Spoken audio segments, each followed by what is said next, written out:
गरम करके दियंती मु किंतु हे से खरारे रखीदेला आपे ये हो आधा किलो पकापकी तेल दिखाई पुणी बोतलटा भी देदेवी सब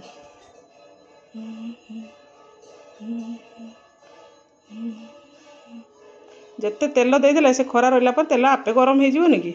सब मोर कंचा मसला आपण मैंने देखिपे सब कंचा जीरा सोरिष जुआणी मेथी सब दिखाई किंतु कंचा कौटा भी मुझे गरम करनी सब खरार दे गुंड कर कारण तार गोटे अजब प्रकार स्मेल आसे आउ भाजीदेला तार स्मेलटा बेसी दिन रुहेनी देखिपे मोर आचारटा केते सुंदर भाव प्रस्तुत हो जाइए।